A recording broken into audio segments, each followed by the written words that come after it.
വാസുദേവായ. ഹരേ കൃഷ്ണ, എല്ലാവർക്കും സ്വാഗതം. നമ്മൾ വായിക്കുന്നത് ഭഗവത്ഗീത യഥാരൂപം.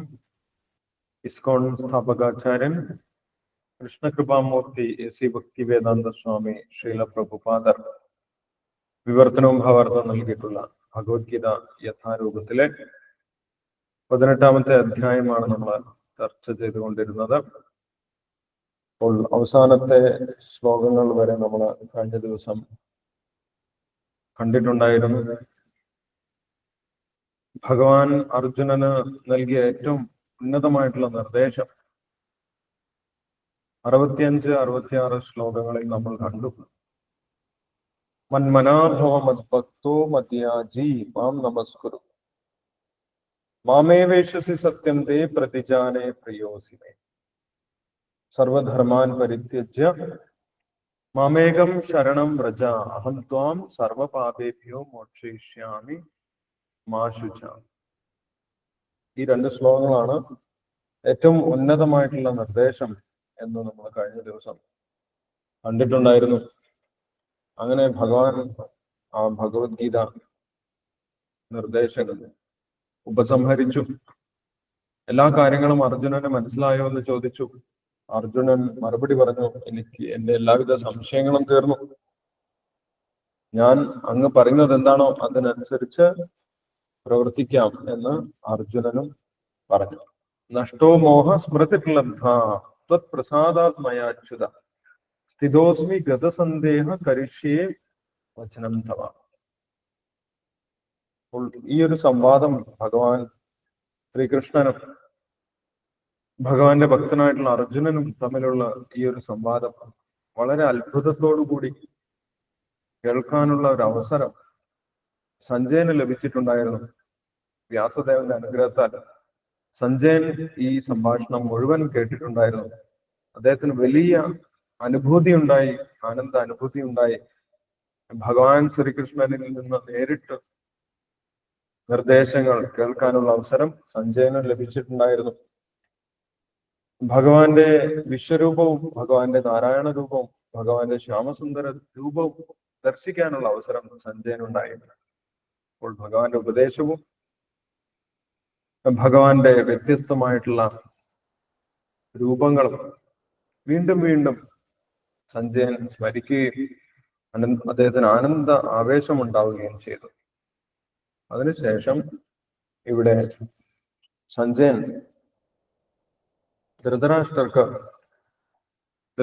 ധൃതരാഷ്ട്രരുടെ ആദ്യത്തെ ആ ചോദ്യത്തിന് മറുപടി നൽകുകയാണ്.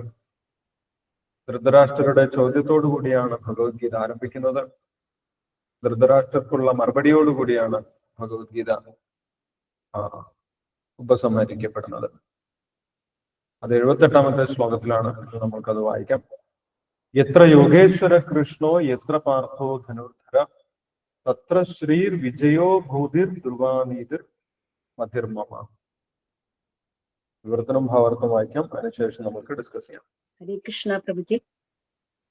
ഹരേ കൃഷ്ണ. രാജേശ്വരി മാതാജി വായിച്ചോ. ഓം നമോ ഭഗവതേ വാസുദേവായ. ഓം നമോ ഭഗവതേ വാസുദേവായ. ഓം നമോ ഭഗവതേ വാസുദേവായ. എത്ര യോഗേശ്വര കൃഷ്ണോ എത്ര പാർത്ഥോ ധനുർധര തത്ര ശ്രീർവിജയോ ഭൂതിർ ധ്രുവാനീതിർമതിർമമ. വിവർത്തനം. എവിടെ യോഗേശ്വരനായ കൃഷ്ണനുണ്ടോ, എവിടെ വില്ലാളി വീരനായ അർജുനനുണ്ടോ, അവിടെയാണ് ഐശ്വര്യവും വിജയവും അസാധാരണ ശക്തിയും നീതിയും ഉള്ളത്. ഇതാണ് എന്റെ അഭിപ്രായം. ഭാവാർത്ഥം. ധൃതരാഷ്ട്രരുടെ ഒരു ചോദ്യത്തോടു കൂടിയാണ് ഭഗവത്ഗീത ആരംഭിക്കുന്നത്. വീരയോദ്ധാക്കളായ ഭീഷ്മർ, ദ്രോണർ, കർണൻ എന്നിവർ സഹായത്തിനുള്ള തന്റെ മക്കൾക്ക് വിജയം ലഭിക്കുമെന്ന് അദ്ദേഹം പ്രതീക്ഷിച്ചിരുന്നു. തന്റെ കക്ഷി ജയിക്കുമെന്ന് ആ രാജാവ് കരുതി. പക്ഷേ യുദ്ധരംഗം വിവരിച്ചുകൊണ്ട് സഞ്ജയൻ പറഞ്ഞത് ഇതാണ്: അങ്ങ് വിജയത്തെക്കുറിച്ച് ഓർക്കുന്നു. എന്റെ അഭിപ്രായത്തിൽ കൃഷ്ണാർജുനന്മാർ എവിടെയോ അവിടെയായിരിക്കും സർവശ്രേയസ്സും. ധൃതരാഷ്ട്രർ തന്റെ കക്ഷിക്ക് ജയം പ്രതീക്ഷിക്കേണ്ട എന്ന് സഞ്ജയൻ നേരിട്ട് പറയുന്നു. കൃഷ്ണൻ കൂടെയുള്ളത് കൊണ്ട് അർജുനന്റെ കക്ഷി ജയിക്കുമെന്ന് ഉറപ്പിക്കാം. കൃഷ്ണൻ അർജുനന്റെ തേരാളിയാകാൻ സമ്മതിച്ചതും ഒരു വൈഭവ പ്രദർശനമാണ്. സകല വിഭൂതികളുടെയും ഉറവിടമാകുന്നു കൃഷ്ണൻ. ആ വിഭൂതികളിൽ ഒന്നാണ് വൈരാഗ്യം. ഈ വൈരാഗ്യത്തിന് ധാരാളം ഉദാഹരണങ്ങളുണ്ട്. വൈരാഗ്യ അധിപനുമാണല്ലോ കൃഷ്ണൻ. വാസ്തവത്തിൽ യുദ്ധം ദുര്യോധനനും യുധിഷ്ഠിരനും തമ്മിലാണ്. ജ്യേഷ്ഠനായ യുധിഷ്ഠിരനു വേണ്ടി പൊരുതുകയാണ് അർജുനൻ. യുധിഷ്ഠിരന്റെ സഹായികളാണ് കൃഷ്ണനും അർജുനനും.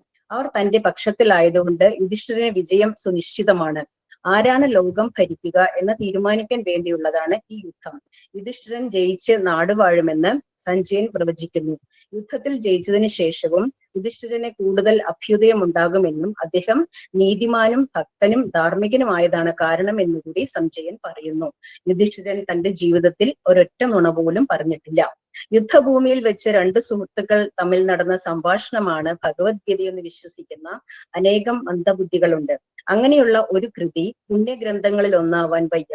കൃഷ്ണൻ അർജുനനെ യുദ്ധത്തിന് പ്രേരിപ്പിച്ചുവെന്ന് ആക്ഷേപിക്കുന്നവരുമുണ്ട്.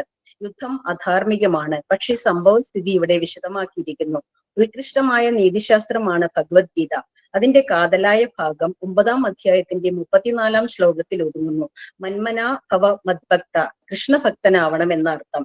സർവധർമ്മങ്ങളുടെയും സാരം ഇതാണ്. സർവധർമാൻ പരിത്യജ മാമേകം ശരണം വ്രജ. നീതിധർമ്മങ്ങളുടെ ഉത്തമ പ്രക്രിയ ഉൾക്കൊള്ളുന്നതാണ് ഭഗവത്ഗീത. മറ്റു പ്രക്രിയകളെല്ലാം പവിത്രങ്ങളാവാം, അവ ഇതിലേക്ക് വഴിവെക്കുന്നു എന്നും വരാം. ഏതായാലും സകല നീതി ധർമ്മങ്ങളുടെയും രത്നച്ചുരുക്കമാണ് ഭഗവത്ഗീതയിലെ അന്തിമോപദേശം. കൃഷ്ണന് സ്വയം സമർപ്പിക്കുക എന്നത് 18-ാം അധ്യായം ഇതിന് ഊന്നൽ കൊടുത്തിരിക്കുകയാണ്. തത്വജ്ഞാനപരങ്ങളായ നിഗമനങ്ങളെ കൊണ്ടും ധ്യാനം കൊണ്ടും ആത്മസാക്ഷാത്കാരം നേടുന്നതാണ് ഒരു പ്രക്രിയ എന്ന് ഭഗവത്ഗീതയിൽ നിന്നും മനസ്സിലാക്കാം. പക്ഷെ സമഗ്രമായ ഉത്കൃഷ്ടത കൃഷ്ണനായി സ്വയം സമർപ്പിക്കലാണ്. ഭഗവത്ഗീതോപദേശത്തിന്റെ സാരസർവസ്വമാണിത്. സാമൂഹ്യമായ വർണ്ണാശ്രമ ധർമ്മമനുസരിച്ചും ധർമ്മ വ്യത്യാസമനുസരിച്ചുമുള്ള നിബന്ധനകളുടെ വഴി ഗോപ്യമായൊരു ജ്ഞാനത്തിൻ്റെതാവാം. അങ്ങനെ ധാർമ്മിക അനുഷ്ഠാനങ്ങൾ ഗോപ്യങ്ങളെങ്കിൽ ധ്യാനവും ജ്ഞാനയോഗവും അതിലേറെ ഗോപ്യങ്ങളാണ്. തികഞ്ഞ കൃഷ്ണാവബോധത്തോടെ സേവനത്തിന് വേണ്ടി കൃഷ്ണന് സ്വയം സമർപ്പിക്കുക എന്നത് ഏറ്റവും രഹസ്യമായ ഉപദേശവും 18-ാം അധ്യായത്തിന്റെ സാരം ഇതാണ്. പരമസത്യം ഭഗവാൻ കൃഷ്ണൻ മാത്രമാണെന്നതാണ് ഭഗവത്ഗീതയുടെ മറ്റൊരു ഭാവം. ഈ നിരപേക്ഷ തത്വം 3 വിധത്തിൽ സാക്ഷാത്കരിക്കപ്പെടുന്നു. അവ്യക്തിഗത ബ്രഹ്മം, സ്ഥാനീയ പരമാത്മാവ്, പരമദിവ്യോത്തമ പുരുഷനായ സാക്ഷാൽ ശ്രീകൃഷ്ണ ഭഗവാൻ എന്നിങ്ങനെ. നിരപേക്ഷ തത്വത്തിന്റെ പൂർണ്ണ ജ്ഞാനം എന്നാൽ കൃഷ്ണനെ പറ്റിയുള്ള പൂർണ്ണ ജ്ഞാനം തന്നെ. കൃഷ്ണനെ കുറിച്ച് അറിവ് സിദ്ധിച്ചവർക്ക് ജ്ഞാനത്തിന്റെ ഏത് വിഭാഗവും സ്പഷ്ടമാണ്. പരമമായ കൃഷ്ണജ്ഞാനത്തിന്റെ ചെറിയ അംശമാണല്ലോ അത് ഓരോന്നും. തന്റെ സനാതനമായ അന്തരംഗ ശക്തിയിൽ സ്ഥിതി ചെയ്യുന്ന കൃഷ്ണൻ എപ്പോഴും ഇന്ദ്രിയാതീതനാണ്. തന്റെ ശക്തിയിൽ നിന്ന് ജീവജാലങ്ങളെല്ലാം ഉണ്ടാകുന്നു. അവ 2 വിധമാണ്, നിത്യബദ്ധരും നിത്യമുക്തരും. ഈ ജീവഗണങ്ങൾക്ക് എണ്ണമില്ല. കൃഷ്ണന്റെ മൗലിക അംശങ്ങളാണ് അവയെന്ന് കരുതപ്പെടുന്നു. ഭൗതിക ശക്തിക്ക് 24 രൂപഭേദങ്ങളുണ്ട്. ശാശ്വതമായ കാലത്താൽ സൃഷ്ടിപ്രക്രിയ നടക്കുന്നു. ബഹിരംഗ ശക്തി സൃഷ്ടിജാലത്തെ ഉളവാക്കുകയും നശിപ്പിക്കുകയും ചെയ്യുന്നു. ഇങ്ങനെ ഈ പ്രപഞ്ചത്തിന്റെ ആവിഷ്കാരം ദൃശ്യമായിക്കൊണ്ടും അദൃശ്യമായിക്കൊണ്ടും തുടരുകയാണ്. ഭഗവത്ഗീതയിൽ 5 പ്രധാന വിഷയങ്ങളാണ് ചർച്ച ചെയ്യപ്പെടുന്നത്. പരമ ദിവ്യോത്തമ പുരുഷൻ, ഭൗതിക പ്രകൃതി, ജീവാത്മാവ്, ശാശ്വതമായ കാലം, കർമ്മം എന്നിവ. ഈ 5ഉം ഭഗവാൻ കൃഷ്ണനെ ആശ്രയിച്ചാണ് നിലനിൽക്കുന്നത്. നിരപേക്ഷ തത്വത്തെക്കുറിച്ചുള്ള സങ്കല്പങ്ങൾ, അവ്യക്തിഗത ബ്രഹ്മം, പരമാത്മാവ്, വേറെയും ഏതെങ്കിലും വിധത്തിൽ അതീന്ദ്രിയമായ ഭഗവത് സത്യയെ നിർവചിക്കുന്ന ആശയങ്ങൾ, ഇവയെല്ലാം പരമപുരുഷനെ കുറിച്ചുള്ള ജ്ഞാനത്തിന്റെ പരിധിയിൽപ്പെടും. ഒറ്റ നോട്ടത്തിൽ ഭഗവാനും ജീവാത്മാവും ഭൗതിക പ്രകൃതിയും കാലവുമെല്ലാം വ്യത്യസ്തങ്ങളായി തോന്നുന്നുവെങ്കിലും യഥാർത്ഥത്തിൽ ഭഗവാനിൽ നിന്ന് ഭിന്നമായി യാതൊന്നുമില്ല. എന്നാൽ അവിടുന്ന് മറ്റേതൊന്നിൽ നിന്നും വ്യത്യസ്തനുമാണ്. അചിന്ത്യ ഭേദതത്വം എന്നാണ് ശ്രീ ചൈതന്യ മഹാപ്രഭുവിന്റെ സിദ്ധാന്തം. നിരപേക്ഷ തത്വത്തിന്റെ പരിപൂർണ ജ്ഞാനം ഉൾക്കൊള്ളുന്നതാണ് ഈ തത്വദർശനം. സഹജാവസ്ഥയിൽ ശുദ്ധമായ ആത്മാവാണ് ജീവൻ, പരമാത്മാവിന്റെ അണുപ്രായമായ ഒരു അംശം. ശ്രീകൃഷ്ണ ഭഗവാനെ സൂര്യനോടും ജീവാത്മാക്കളെ സൂര്യപ്രകാശത്തോടും ഉപമിക്കാം. കൃഷ്ണന്റെ തടസ്ഥ ശക്തികളായ ജീവാത്മാക്കൾ ഭൗതിക ശക്തിയോടോ ആധ്യാത്മിക ശക്തിയോടോ ബന്ധപ്പെടാനുള്ള ഒരു പ്രവണതയുള്ളവരാണ്. 2 തരം ഭഗവത് ശക്തികൾക്ക് മധ്യത്തിലാണ് ജീവന്റെ നിലയെന്നും ഉത്തമ ശക്തിയിലുള്ളതാകിയാൽ അതിന് തെല്ലൊരു സ്വാതന്ത്ര്യമുണ്ടെന്നും പറയാം. ഈ സ്വാതന്ത്ര്യത്തെ വേണ്ടും വണ്ണം ഉപയോഗിച്ചാൽ ജീവന് കൃഷ്ണന്റെ അജ്ഞാനവർത്തിയായി തീരാം. അങ്ങനെ ആനന്ദ പ്രധാനത്തിന് കഴിവുള്ള സ്വാഭാവിക അവസ്ഥയിൽ എത്തുകയും ചെയ്യാം. ഹരേ കൃഷ്ണ പ്രഭുജി, ഹരേ കൃഷ്ണ. ഹരേ കൃഷ്ണ മാതാജി.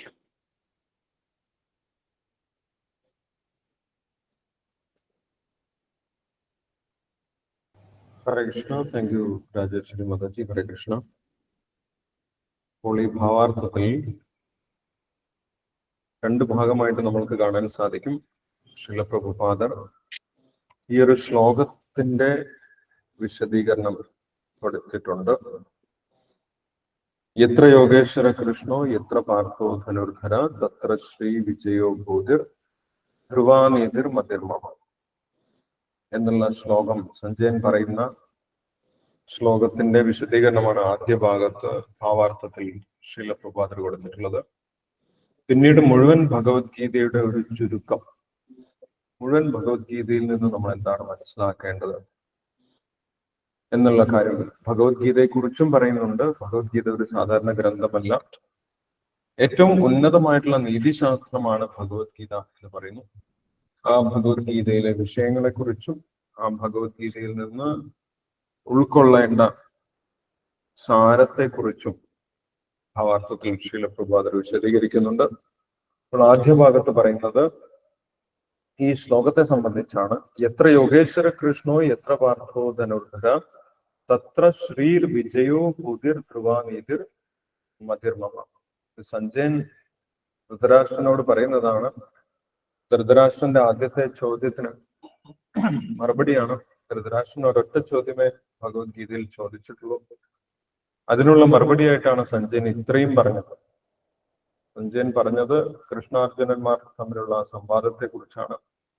പിന്നീട് അതിനെവിടെ ചുരുക്കി സഞ്ജയൻ പറയുകയാണ് ചെയ്യുന്നത്. ധൃതരാഷ്ട്രൻ ചോദിച്ചത് ധർമ്മക്ഷേത്രമായിട്ടുള്ള കുരുക്ഷേത്രത്തിൽ ഒന്നിച്ചുകൂടിയ എന്റെ മക്കളും പാണ്ഡുപുത്രന്മാരും എന്താണ് ചെയ്തത് എന്നാണ് ചോദിച്ചത്. യഥാർത്ഥത്തിൽ എന്താണ് ചെയ്തത് എന്നല്ല ധൃതരാഷ്ട്രൻ അറിയേണ്ടത്. എന്താണ് ചെയ്തത് എന്ന് എല്ലാവർക്കും അറിയാം. യുദ്ധഭൂമിയിൽ ഒന്നിച്ചുകൂടി കഴിഞ്ഞാൽ യുദ്ധമാണ് ചെയ്യുന്നത്. ആരാണ് യുദ്ധം ജയിക്കുന്നത്, ആരാണ് യുദ്ധം ജയിക്കാൻ സാധ്യതയുള്ളത്, ഇതാണ് ധൃതരാഷ്ട്രർക്ക് അറിയേണ്ടത്. അതിനാണ് അങ്ങനെ ചോദിച്ചിട്ടുള്ളത്. അപ്പോൾ ധൃതരാഷ്ട്രരുടെ പ്രതീക്ഷ എന്തായിരുന്നു? തീർച്ചയായിട്ടും ദുര്യോധനന്റെ പക്ഷം, കൗരവപക്ഷം വിജയിക്കും. കാരണം എന്താണ്? വലിയ വലിയ മഹാരഥന്മാരായിട്ടുള്ള യോദ്ധാക്കളെല്ലാം കൗരവന്മാരുടെ പക്ഷത്താണ്. അതുതന്നെയാണ് ദുര്യോധനനും വിചാരിച്ചിട്ടുണ്ടായിരുന്നത്. ദുര്യോധനൻ അത് എടുത്തു പറയുകയും ചെയ്തിട്ടുണ്ടായിരുന്നു. ദ്രോണാചാര്യരോട് പറഞ്ഞു, അപര്യാപ്തം നമ്മുടെ അപര്യാപ്തം തദസ്മാകം ബലം ഭീഷ്മാഭിരക്ഷിതം പര്യാപ്തം തിതമേദേശാം ബലം ഭീമാഭിരക്ഷിതം. നമ്മുടെ സൈന്യബലം വളരെ വലുതാണ്, അളവില്ലാത്തതാണ്, അല്ലെ? പക്ഷെ ഭീമന്റെ ആ സൈന്യം, ഭീമനാൽ സംരക്ഷിക്കപ്പെട്ടിട്ടുള്ള സൈന്യം പര്യാപ്തമാണ്, വളരെ ചെറുതാണ്. മാത്രമല്ല നമ്മുടെ സൈന്യത്തിൽ വലിയ വലിയ മഹാരഥന്മാരായിട്ടുള്ള സേനാധിപന്മാരൊക്കെയുണ്ട്. ഭവാൻ ഭീഷ്മശ്ച കർണശ്ച കൃപശ്ച സമിതിഞ്ജയ അശ്വത്ഥാമാവികർണശ്ച സോമദത്തിസ്തഥൈവച. അങ്ങ് ദ്രോണാചാര്യൻ, അതേപോലെ ഭീഷ്മൻ, കർണൻ, ഇങ്ങനെയുള്ള അശ്വത്ഥാമ, ഇങ്ങനെയുള്ള വലിയ വലിയ ഒരിക്കലും തോൽവി പറ്റാത്ത മഹാരഥന്മാരൊക്കെയാണ് നമ്മുടെ പക്ഷത്തുള്ളത്. അതുകൊണ്ട് നമ്മൾ എല്ലാവരും വിജയിക്കും എന്നാണ് ദുര്യോധനനും വിചാരിച്ചിരുന്നത്. പക്ഷെ ഇവിടെ സഞ്ജയന്റെ അഭിപ്രായം എന്താണ്? സഞ്ജയൻ എന്താണ് പറയുന്നത്?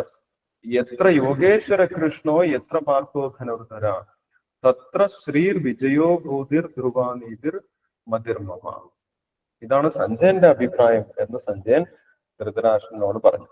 എന്റെ അഭിപ്രായത്തിൽ എവിടെയാണോ കൃഷ്ണനുള്ളത്, യോഗേശ്വര കൃഷ്ണ, എല്ലാ യോഗങ്ങളുടെയും ഈശ്വരനായിട്ടുള്ള, എല്ലാ വിജയങ്ങളുടെയും ഈശ്വരനായിട്ടുള്ള, ആ സർവലോക മഹേശ്വരനായിട്ടുള്ള ഭഗവാൻ എവിടെയാണോ ഇരിക്കുന്നത്, ആ ഭഗവാൻ യുദ്ധം ചെയ്യേണ്ട ആവശ്യമില്ല, ഭഗവാന്റെ സാന്നിധ്യം ഉണ്ടായാൽ മതി. എവിടെയാണോ ഭഗവാൻ ശ്രീകൃഷ്ണന്റെ സാന്നിധ്യമുള്ളത്, എവിടെയാണോ ഭഗവാന്റെ ഭക്തന്റെ സാന്നിധ്യമുള്ളത്, എവിടെയാണോ ഭഗവാനും ഭക്തനും ചേർന്നിരിക്കുന്നത്, അവിടെ തീർച്ചയായിട്ടും വിജയം ഉണ്ടാകും എന്നാണ് എന്റെ അഭിപ്രായം എന്ന് സഞ്ജയൻ പറഞ്ഞു. അപ്പോൾ ഇവിടെ ഭഗവാൻ ആയുധമെടുത്ത് യുദ്ധം ചെയ്യുന്നൊന്നുമില്ല, ഭഗവാന് സൈന്യവുമില്ല. ഭഗവാന്റെ സൈന്യം ആരുടെ പക്ഷത്താണ്? കൗരവരുടെ പക്ഷത്താണ്. ഭഗവാൻ മാത്രം വെറും കൈയോടുകൂടി ഇരിക്കുകയാണ്. ഭഗവാൻ ഒരു തേരാളിയായിട്ടാണ് ഇരിക്കുന്നത്, യുദ്ധം ചെയ്യാതെ തേരാളിയായിട്ടാണ് ഇരിക്കുന്നത്. പക്ഷേ ഭഗവാന്റെ ശക്തിക്ക് ഒരിക്കലും എങ്ങനെ ഇരുന്ന് കഴിഞ്ഞാലും എവിടെ ഇരുന്ന് കഴിഞ്ഞാലും ഒരിക്കലും കുറവുണ്ടാവില്ല. കാരണം ഭഗവാൻ അച്യുതനാണ്. ഭഗവാൻ ഒരിക്കലും താഴ്ച വീഴ്ച സംഭവിക്കുന്നില്ല. ഭഗവാന്റെ സാന്നിധ്യം ഉണ്ടായാൽ മതി, അവിടെ എല്ലാവിധ വിജയവും ഉണ്ടാകും എന്നാണ് സഞ്ജയൻ പ്രഖ്യാപിക്കുന്നത്. എത്ര യോഗേശ്വര കൃഷ്ണോ എത്ര പാർത്ഥോ ധനുർധര തത്ര ശ്രീർ വിജയോ ഭൂതിർ ധ്രുവാനീതിർ മതിർമമ. അവിടെ വിജയം മാത്രമല്ല, അവിടെ എല്ലാവിധ ഐശ്വര്യവും ഉണ്ടാകുമെന്ന് പറഞ്ഞു. അല്ലെ, ചില ആളുകൾക്ക് വിജയിച്ചാലും ഐശ്വര്യം ലഭിച്ചുകൊള്ളണമെന്നില്ല. പക്ഷേ ഭഗവാന്റെ സാന്നിധ്യം ഉണ്ടെങ്കിൽ അവിടെ എന്തുണ്ടാവും? അവിടെ എല്ലാവിധ വിജയവും ഉണ്ടാകും. മാത്രമല്ല അവിടെ എല്ലാവിധ ശ്രീ, തത്ര ശ്രീ, ശ്രീ എന്ന് പറഞ്ഞു കഴിഞ്ഞാൽ ഐശ്വര്യം, ലക്ഷ്മി ദേവി. സ്വാഭാവികമായിട്ടും ഭഗവാൻ എവിടെയാണോ ഇരിക്കുന്നത് അവിടെ ലക്ഷ്മി ദേവിയും വരും. അവര് ലക്ഷ്മി ദേവിയെ പ്രത്യേകിച്ച് വിളിക്കേണ്ട ആവശ്യമില്ല.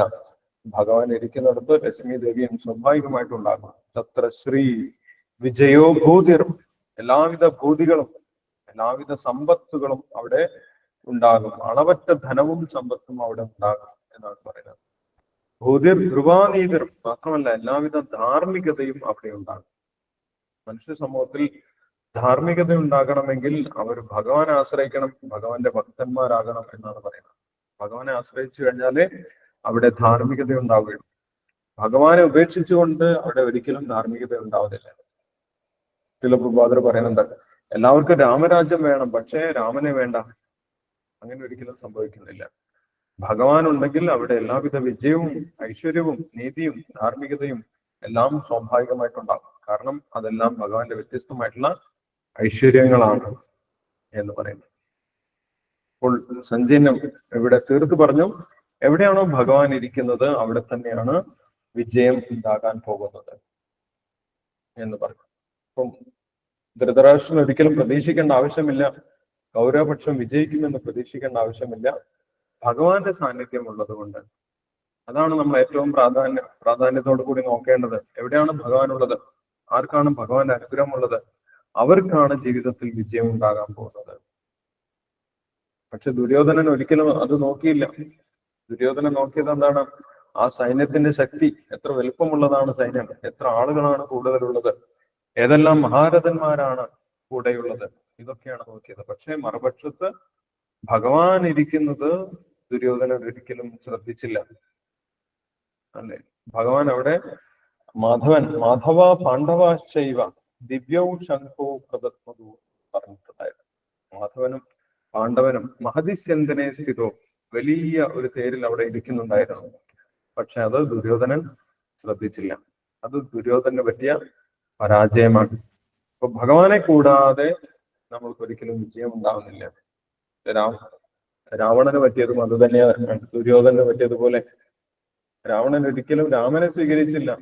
സീതയെ മാത്രം തട്ടിക്കൊണ്ടുപോകാനാണ് രാവണൻ ചിന്തിച്ചത്. പക്ഷെ രാമനെ ആശ്രയിക്കാത്തത് കൊണ്ട് എല്ലാവിധ പരാജയം രാവണന് ഏറ്റുവാങ്ങേണ്ടി വന്നു. അപ്പോൾ ഭഗവാനെ ആശ്രയിക്കാതെ, ഭഗവാന്റെ അനുഗ്രഹമില്ലാതെ ഒരിക്കലും ഒരു തരത്തിലും ഒരു വ്യക്തിക്ക് വിജയിക്കാൻ സാധിക്കില്ല എന്നുള്ള കാര്യമാണ് ഇവിടെ വ്യക്തമാക്കുന്നത്. യോഗേശ്വര കൃഷ്ണ, എല്ലാ യോഗങ്ങളിലും വിജയം നൽകുന്നത് ഭഗവാൻ തന്നെയാണ് എന്ന് പറയുന്നു. അപ്പോൾ ഈ ഭഗവത്ഗീതയെ കുറിച്ചും ശ്രീല പ്രഭാകർ വിശദീകരിക്കുന്നുണ്ട്. ഭഗവത്ഗീത ഒരു സാധാരണ ഗ്രന്ഥമല്ല, അത് ഏറ്റവും ഉന്നതമായിട്ടുള്ള നീതിശാസ്ത്രമാണ് എന്നിവിടെ ശ്രീല പ്രഭാകർ വിശദീകരിക്കുന്നു. ഏറ്റവും വലിയ നീതി എന്താണ് എന്നും ഭഗവാൻ പറയുന്നുണ്ട്. ഏറ്റവും വലിയ നീതി എന്താണ്? സർവധർമാൻ പരിത്യജ്യ മാമേകം ശരണം പ്രജ. ഭഗവാൻ ഒരുപാട് ധർമ്മങ്ങളെ കുറിച്ച് ഭഗവത്ഗീതയിൽ പറയുന്നുണ്ട്. വ്യത്യസ്തമായിട്ടുള്ള ധാർമ്മിക മാർഗങ്ങൾ, ആത്മീയമായിട്ട് ഉയരാനുള്ള വ്യത്യസ്ത മാർഗങ്ങൾ ഭഗവാൻ ഭഗവത്ഗീതയിൽ പറഞ്ഞു തരുന്നുണ്ട്. വർണ്ണാശ്രമ വ്യവസ്ഥയിലൂടെ നമ്മൾക്ക് ഉയരാം, അല്ലെ? ചതുർവർണ്ണ്യം മയാ സൃഷ്ടം, വർണ്ണാശ്രമ വ്യവസ്ഥയിലൂടെ നമ്മൾക്ക് ഉയരാൻ സാധിക്കും. അല്ലെങ്കിൽ കർമ്മയോഗത്തിലൂടെ, വ്യത്യസ്ത യജ്ഞങ്ങൾ ചെയ്യുന്നതിലൂടെ, ജ്ഞാനമാർജിക്കുന്നതിലൂടെ, പ്രാണായാമം ചെയ്യുന്നതിലൂടെ, അഷ്ടാംഗ യോഗ ചെയ്യുന്നതിലൂടെ, വ്യത്യസ്ത മാർഗങ്ങളിലൂടെ ഒരു ജീവൻ ഉയരാനുള്ള മാർഗങ്ങൾ ഭഗവാൻ പറഞ്ഞിട്ടുണ്ടായിരുന്നു. പക്ഷെ ഭഗവാൻ അവസാനം എന്താണ് പറഞ്ഞത്? അതെല്ലാം അതെല്ലാം ഒഴിവാക്കിയാലും കുഴപ്പമില്ല. അതെല്ലാം ഉപേക്ഷിച്ച് ഭഗവാനെ പൂർണ്ണമായിട്ടും ശരണം പ്രാപിക്കുക. സർവധർമാൻ പരിത്യജ്യ, ഭഗവാൻ ഇതുവരെ ഉപദേശിച്ച എല്ലാ മാർഗങ്ങളെയും ഉപേക്ഷിച്ച് പൂർണ്ണമായിട്ടും ഭഗവാനെ ശരണം പ്രാപിക്കുക. അതാണ് ഭഗവാന്റെ അന്തിമമായിട്ടുള്ള നിർദ്ദേശം. ഭഗവാന്റെ ഭക്തനാവുക. മന്മനാഭവ മദ്ഭക്തോ മദ്യാജി മാം നമസ്കുരു. 9ാമത്തെ അധ്യായത്തിൽ ഭഗവാൻ പറയുന്നു. ഇവിടെ 9ാമത്തെ അധ്യായത്തിൽ 34ാമത്തെ ശ്ലോകത്തിൽ പറഞ്ഞിട്ടുണ്ടായിരുന്നു. വീണ്ടും അതേ കാര്യം ഭഗവാൻ 18ാമത്തെ അധ്യായത്തിൽ 65ാമത്തെ ശ്ലോകത്തിൽ എടുത്തു പറഞ്ഞു. അതാണ് ഭഗവത്ഗീതയുടെ ഏറ്റവും ഉന്നതമായിട്ടുള്ള നിർദ്ദേശം. ഭഗവാന്റെ ഭക്തനാവുക. അതാണ് ഒരു ജീവന്റെ സ്വാഭാവികമായിട്ടുള്ള അവസ്ഥ എന്ന് പറയുന്നത്. ആ സ്വാഭാവികമായിട്ടുള്ള അവസ്ഥയിൽ എത്തിയാലാണ് നമുക്ക് സമാധാനം ഉണ്ടാകുന്നത്, നമ്മൾക്ക് സന്തോഷം ഉണ്ടാകുന്നത്, നമ്മൾക്ക് ആനന്ദം ഉണ്ടാകുന്നത്. എല്ലാവരും ഇതാണ് അന്വേഷിക്കുന്നത്. എവിടെയാണ് എനിക്ക് സമാധാനം കിട്ടുന്നത്? എവിടെയാണ് എനിക്ക് സന്തോഷം കിട്ടുന്നത്? എവിടെയാണ് എനിക്ക് ആനന്ദം ലഭിക്കുന്നത്? അതിനുവേണ്ടിയാണ് എല്ലാവരും പല രീതിയിൽ പ്രവർത്തിച്ചു കൊണ്ടിരിക്കുന്നത്. സമാധാനം ലഭിക്കും, സന്തോഷം ലഭിക്കും, ആനന്ദം ലഭിക്കും എന്ന് വിചാരിച്ച് പല പ്രവൃത്തികളും ചെയ്തുകൊണ്ടിരിക്കുന്നു. ഭഗവാൻ അതിനുള്ള മാർഗം പറഞ്ഞു തരുന്നു. ഭഗവാന്റെ ഭക്തനാവുക. മനസ്സിൽ ഭഗവാനെ കുറിച്ച് ചിന്തിക്കുക, ഭഗവാന് വേണ്ടി പ്രവർത്തിക്കുക, ഭഗവാനെ ആരാധിക്കുക, ഭഗവാനെ നമസ്കരിക്കുക. ഇത് ജീവന്റെ സ്വാഭാവികമായിട്ടുള്ള അവസ്ഥയാണ്. ആ സ്വാഭാവികമായിട്ടുള്ള അവസ്ഥയിലെത്തുമ്പോൾ സ്വാഭാവികമായിട്ടും നമ്മൾക്ക് സമാധാനം ഉണ്ടാകും, സ്വാഭാവികമായിട്ട് നമ്മൾക്ക് സന്തോഷമുണ്ടാകും, സ്വാഭാവികമായിട്ട് നമ്മൾക്ക് ആനന്ദം ഉണ്ടാകും. ഇത് ഭഗവത്ഗീതയുടെ മഹാത്മ്യത്തിൽ ആദ്യം തന്നെ പറഞ്ഞിട്ടുള്ളതാണ്. ആരാണോ ഭഗവത്ഗീത ദിവസവും പഠിക്കുന്നത്, ഗീതാശാസ്ത്രം ഇതം പുണ്യം യ പഠേത് പ്രേതപുമാൻ വിഷ്ണുപദം അവാപ്നോതി ഭയശോകാദിവർജിത. ആരാണോ ഭഗവത്ഗീത സ്ഥിരമായിട്ട് പഠിക്കുന്നത് അവരുടെ ഭയവും ശോകവും ഇല്ലാതാകും, അവരുടെ ഭയം ഇല്ലാതാകും, ഉത്കണ്ഠ ഇല്ലാതാകും. ആരാണ് എന്നെ രക്ഷിക്കുന്നത്? എന്നെ രക്ഷിക്കാൻ ആരുമില്ല എന്നുള്ള ചിന്തയെല്ലാം മാറും. ഭഗവാൻ നമ്മുടെ കൂടെ തന്നെയുണ്ട്, ഭഗവാൻ എന്നെ സഹായിക്കാൻ എന്നോടൊപ്പം തന്നെയുണ്ട്, എനിക്ക് ഭയക്കേണ്ട ആവശ്യമില്ല. ഭഗവാനെ ആശ്രയിച്ചു കഴിഞ്ഞാൽ ഒരിക്കലും ദുരനുഭവം ഉണ്ടാവുന്നില്ല, ദുരന്തങ്ങളിലേക്ക് പോകേണ്ട ആവശ്യമില്ല, താഴോട്ട് പോകേണ്ട ആവശ്യമില്ല. ഭഗവാൻ എന്നെ എപ്പോഴും ഉയർത്തിപ്പിടിച്ചുകൊണ്ടിരിക്കും. അത് ഭഗവാന്റെ വാക്കാണ്, അല്ലെ? നമ്മെ ഭക്ത പ്രണശ്യതി, എന്റെ ഭക്തൻ ഒരിക്കലും നശിച്ചു പോകുന്നില്ല. അപ്പോൾ പിന്നെ നമ്മൾ എന്തിനാണ് ഭയക്കുന്നത്? ഭഗവാൻ ആശ്രയിച്ചാൽ മാത്രം മതി എന്നുള്ള ധൈര്യം, ആത്മവിശ്വാസം ഭക്തനുണ്ടാകും. അതിനുവേണ്ടി ഭഗവാന്റെ നിർദ്ദേശമാണ് സർവധർമാൻ പരിത്യജ്യ മാമേകം ശരണം വ്രജ.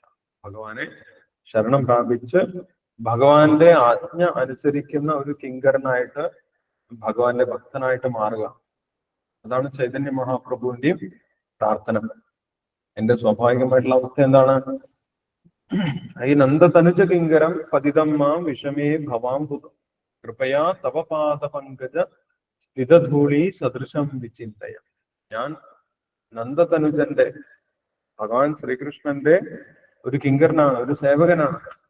പക്ഷെ ഞാനിപ്പോൾ അതെല്ലാം മറന്ന് വേറെന്തെല്ലാമോ ചെയ്ത് ഞാനിപ്പോൾ ഇവിടെ വീണുപോയി. പതിതം, ഞാൻ ഭഗവാനെ മറന്നുപോയി. സ്മൃതിഭ്രംശ ബുദ്ധിനാശോ ബുദ്ധിനാശ പ്രണശ്യതി. ഭഗവാനെ മറന്ന് ഇവിടെ വീണുപോയിരിക്കുകയാണ്. വീണ്ടും എന്നെ ആ ഭഗവാന്റെ പാദത്തിലേക്ക്, ഭഗവാന്റെ സേവനത്തിലേക്ക് എത്തിക്കണമേ എന്നാണ് ശ്രീ ചൈതന്യ മഹാപ്രഭു പ്രാർത്ഥിക്കുന്നത്. അപ്പൊ ഭഗവാന്റെ നിർദ്ദേശവും അത് തന്നെയാണ്, ഭക്തന്റെ പ്രാർത്ഥനയും അത് തന്നെയാണ്. അല്ലെ? ഭഗവാൻ സ്വയം ഭഗവാന്റെ രൂപത്തിൽ വന്ന് നിർദ്ദേശിച്ചു ഭഗവാന്റെ ഭക്തനാവുക.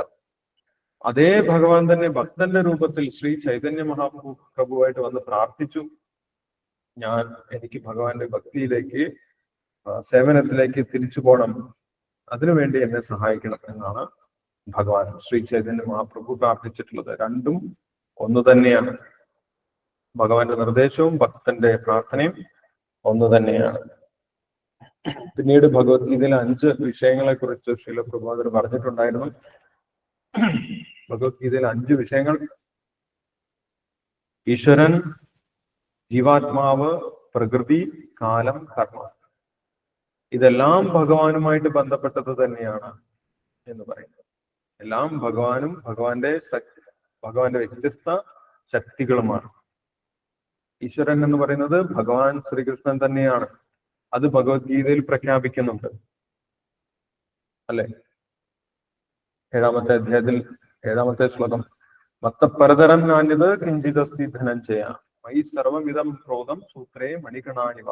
എന്നേക്കാൾ ഉപരിയായിട്ട് മറ്റൊരു ശക്തിയുമില്ല എന്ന് ഭഗവാൻ പ്രഖ്യാപിക്കുന്നുണ്ട്. അതേപോലെ 10ാമത്തെ അധ്യായത്തിലും ഭഗവാൻ പറയുന്നുണ്ട്, അഹം സർവസ്യ പ്രഭുവോ. 10ാമത്തെ അധ്യായത്തിൽ 8ാമത്തെ ശ്ലോകം, അഹം സർവസ്യ പ്രഭുവോ മത്ത സർവം പ്രവർത്തതേ. ഞാനാണ് എല്ലാത്തിന്റെയും ഉറവിടം. അർജുനൻ അത് പൂർണ്ണമായിട്ട് മനസ്സിലാക്കിയിട്ടും ഉണ്ടായിരുന്നു. ഭഗവാൻ ശ്രീകൃഷ്ണൻ തന്നെയാണ് പരമപുരുഷൻ എന്ന് അർജുനൻ മനസ്സിലാക്കി. 10ാമത്തെ അധ്യായത്തിൽ 12ാമത്തെ ശ്ലോകത്തിൽ അർജുനൻ പറയുന്നുണ്ട്, പരം ബ്രഹ്മ പരം ധാമ പവിത്രം പരമം ഭവാൻ പുരുഷം ശാശ്വതം ദിവ്യം ആദിദേവം അജം ആഹുസ്താം ഋഷേ സർവേ. എല്ലാ മഹർഷിമാരിൽ നിന്നും ഞാൻ കേട്ടിട്ടുണ്ട്, അങ്ങ് തന്നെയാണ് പരമപുരുഷൻ, സർവലോക മഹേശ്വരനായിട്ടുള്ള ഭഗവാൻ അങ്ങ് തന്നെയാണ്. അപ്പോൾ പരമപുരുഷൻ പരമസത്യം ഭഗവാൻ ശ്രീകൃഷ്ണനാണ് എന്ന് ഭഗവത്ഗീതയിൽ പ്രഖ്യാപിക്കുന്നു. ബാക്കിയുള്ള 4 വിഷയങ്ങളും ഭഗവാന്റെ ശക്തികളാണ്. ഭൗതിക പ്രകൃതിയാണെങ്കിലും ജീവാത്മാവാണെങ്കിലും ഭഗവാന്റെ ശക്തികളാണ്. അത് ഭഗവത്ഗീതയിൽ 7ാമത്തെ അധ്യായത്തിൽ ഭഗവാൻ പറയുന്നുണ്ട്. 7ാമത്തെ അധ്യായത്തിൽ 4ാമത്തെ ശ്ലോകത്തിൽ ഭഗവാൻ പറയുന്നുണ്ട്, ഭൂമിരാപോ അനലോ വായു ഖം മനോ ബുദ്ധിരേവച അഹംകാരം ഇതീയമേ ഭിന്ന പ്രകൃതി അഷ്ടത. ഭൂമി ജലം അഗ്നി വായു തുടങ്ങിയിട്ടുള്ള ഭൗതിക പ്രകൃതി എന്റെ താഴ്ന്ന തരം ശക്തിയാണ്. ജീവാത്മാവ് എന്റെ ഉയർന്ന തരം ശക്തിയാണ്. അപരയമിതസ്തന്യാം പ്രകൃതി വിദ്ധിമേ പരാം ജീവഭൂതാം മഹാഭാവോ ഏതം ധാര്യതേ ജഗത്. 7ാമത്തെ അധ്യായത്തിൽ 6ാമത്തെ ശ്ലോകത്തിൽ പറയുന്നു അല്ലെ? 6ലാണോ 5ലാണോ? 5ാമത്തെ ശ്ലോകത്തിൽ പറയുന്നു. അപ്പോൾ ഈ ഭൗതിക പ്രകൃതിയും ജീവാത്മാവും എല്ലാം ഭഗവാന്റെ തന്നെ ശക്തിയാണ്, ഭഗവാനിൽ നിന്ന് വേറിട്ടതല്ല. ഇനി കാലമാണെങ്കിലും ഭഗവാന്റെ പ്രതിപുരുഷനാണ്. കാലോസ്മി ലോകക്ഷേകൃത് പ്രവൃത്തോ. ഭഗവാൻ പറയും, ഞാൻ കാലം തന്നെയാണ്, കാലം എന്റെ പ്രതിനിധിയാണ്. ആ കാലശക്തിയാണ് ലോകത്തിനെ മുഴുവൻ സഞ്ചരിപ്പിക്കുന്നത്, ചുറ്റി സഞ്ചരിക്കുന്നത്. കാലമായാലും പ്രകൃതിയായാലും ജീവാത്മാവായാലും കർമ്മമായാലും ഭഗവാന്റെ തന്നെ വ്യത്യസ്തമായിട്ടുള്ള ശക്തികളാണ്. ഒന്നും ഭഗവാനിൽ നിന്ന് വേറിട്ട് നിൽക്കുന്നതല്ല. മയാ തതമിതം സർവം ജഗദഭീക്തമൂർത്തിന. എല്ലാറ്റിലും എന്റെ ശക്തിയുണ്ട് എന്ന് ഭഗവാൻ പറയും. പക്ഷെ ഭഗവാൻ അതിൽ നിന്നെല്ലാം വേറിട്ട് നിൽക്കുന്നു. മയാ തതമിതം സർവം ജഗദഭീക്തമൂർത്തിന മസ്താനി സർവഭൂതാനി നഹം തേഷു അവസ്ഥിതാണ്. ഞാൻ അതിൽ ഇരിക്കുന്നില്ല. ഈ മുഴുവൻ ഭൗതിക ലോകം ഭഗവാന്റെ ശക്തിയാണെങ്കിലും ഭഗവാൻ അതിൽ ഇരിക്കുന്നില്ല എന്ന് പറയും. ഈ ഒരു തത്വശാസ്ത്രമാണ് ഭഗവത്ഗീതയിൽ പറയുന്നത്. അത് ശ്രീ ചൈതന്യ മഹാപ്രഭു പറയുന്ന അചിന്ത്യ ഭേദാഭേദ തത്വമാണ് എന്ന് പറയും. എല്ലാം ഭഗവാന്റെ തന്നെ ശക്തിയാണ്, പക്ഷെ ഭഗവാൻ അതിൽ നിന്ന് വേറിട്ട് നിൽക്കുന്നു. ഇത് ഭഗവാന്റെ പ്രത്യേക ഒരു യോഗശക്തിയാണ്. എല്ലാം ഭഗവാന്റെ ശക്തിയാണ്, പക്ഷെ ഇവിടെ കാണുന്ന വസ്തുക്കളല്ല ഭഗവാൻ. ഭഗവാൻ അതിൽ നിന്ന് വേറിട്ട് ഒരു വ്യക്തിയായിട്ട് നിൽക്കുന്നു. ഇതാണ് ഭഗവത്ഗീതയുടെ സിദ്ധാന്തം എന്ന് ശില പ്രഭുപാദർ ഇവിടെ സമർത്ഥിക്കുന്നുണ്ട്. ജീവന്റെ സ്വഭാവം ഭഗവാന്റെ സേവനമായതുകൊണ്ട്, ഭഗവാന്റെ സേവകനായതുകൊണ്ട് ആ സഹജാവസ്ഥയിലേക്ക് പോയി കഴിഞ്ഞാൽ, ഭഗവാന്റെ ആജ്ഞ അനുസരിച്ച് പ്രവർത്തിക്കുന്ന അവസ്ഥയിലേക്ക് പോയി കഴിഞ്ഞാൽ ജീവാത്മാവിന്റെ എല്ലാവിധ സംശയങ്ങളും ഇല്ലാതാകും. ആ ജീവാത്മാവിന് അതിന്റെ യഥാർത്ഥ ബുദ്ധി, സമബുദ്ധി തിരിച്ചു ലഭിക്കും. ജീവാത്മാവിന് സമാധാനം ലഭിക്കും. ജീവാത്മാവിന് ആനന്ദത്തോടുകൂടി പ്രവർത്തിക്കാൻ സാധിക്കും.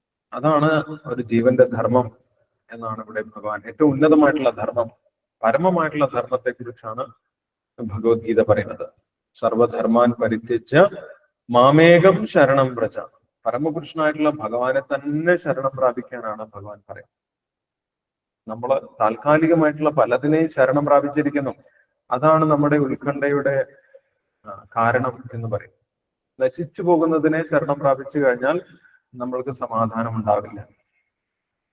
നമ്മൾ മറ്റു മനുഷ്യന്മാരെ ശരണം പ്രാപിക്കുന്നു, അല്ലെങ്കിൽ നമ്മുടെ സമ്പത്തിനെ ശരണം പ്രാപിക്കുന്നു, അല്ലെങ്കിൽ ദേവന്മാരെ ശരണം പ്രാപിക്കുന്നു. ഇതെല്ലാം താൽക്കാലികമാണ്, ഇതെല്ലാം നശിച്ചു പോകുന്നതാണ്. ഭൂത്വാ ഭൂത്വാ പ്രളീയത. പ്രകൃതി നശിക്കുന്നതിനോടൊപ്പം ഇതെല്ലാം നശിച്ചു പോകും. പക്ഷെ ഭഗവാൻ ഒരിക്കലും നശിച്ചു പോകുന്നില്ല. ആ ഭഗവാനെ ശരണം പ്രാപിച്ചു കഴിഞ്ഞാൽ നമ്മുടെ എല്ലാവിധ ദോഷങ്ങളും ഇല്ലാതാകും. അഹം ത്വം സർവപാപേഭ്യോ മോക്ഷയിഷ്യാമി മാ ശുചാം. ഒരിക്കലും ദുഃഖിക്കേണ്ട ആവശ്യമില്ല എന്നാണ് പറയുന്നത്. അപ്പോൾ ഭഗവത്ഗീതയുടെ ഈ ഒരു നിർദ്ദേശം ശരിയായിട്ടുള്ള രീതിയിൽ മനസ്സിലാക്കി കഴിഞ്ഞാൽ പിന്നെ ജീവാത്മാവിന് ദുഃഖിക്കേണ്ട ആവശ്യമില്ല എന്നാണ് ഭഗവത്ഗീതയിലെ നിർദ്ദേശം. ഇങ്ങനെ പറഞ്ഞുകൊണ്ട് ശിലപ്രഭാതർ ഈ ഒരു ശ്ലോകത്തിന്റെ ഭാവാർത്ഥം ഇവിടെ ചുരുക്കുകയാണ്. സന്യാസത്തിന്റെ പരിപൂർണത എന്ന ശ്രീമദ് ഭഗവത്ഗീതയുടെ 18ാമത്തെ അധ്യായത്തിന്റെ ഭക്തി വേദാന്ത വിശദീകരണം ഇപ്രകാരം സമാപിക്കുന്നു. അപ്പോൾ നമ്മൾ ഒരു പ്രാവശ്യം പൂർണ്ണമായിട്ടും ഈ ഭഗവത്ഗീത ഈ യഥാരൂപം നമ്മൾ വായിച്ചു. ഭഗവാന്റെയും ആ ഗുരുപരമ്പരയുടെയും ശീലപ്രഭുപാദരുടെയും പ്രത്യേക അനുഗ്രഹം കൊണ്ട് അപ്പോൾ നമ്മൾക്ക് ഈ വായന മുഴുവൻ ആ പരമ്പരയ്ക്കും ശീലപ്രഭുപാദർക്കും ഗുരു മഹാരാജനും അതിൽ സമർപ്പിക്കാം. ഹരേ കൃഷ്ണ കൃഷ്ണ കൃഷ്ണ ഹരേ ഹരേ, ഹരേ രാമ രാമ രാമ ഹരേ ഹരേ. ഹരേ കൃഷ്ണ. യെസ്, ഇപ്പോൾ വായിച്ചതിൽ എന്തെങ്കിലും സംശയമുണ്ടെങ്കിൽ നമുക്ക് ഡിസ്കസ് ചെയ്യാം. പ്രഭുജി ഒരു സംശയമുണ്ട്. പ്രഭുജി, ഹരേ കൃഷ്ണ പ്രഭുജി. യെസ്, വേണുഗോപാൽ. അതെ, വേണുഗോപാൽ പ്രഭുജിയാണ്. ഈ ഭാഗവതത്തിലെ ഭാഗവതം മാഹാത്മ്യം എന്ന് പറഞ്ഞിട്ടും പിന്നെ സ്കന്ധം എന്ന് പറഞ്ഞിട്ടും തുടങ്ങുന്നുണ്ട്. അതായത് ഭാഗവതം ബുക്ക് ഇസ്കോൺ ഗുരുവായൂരിന്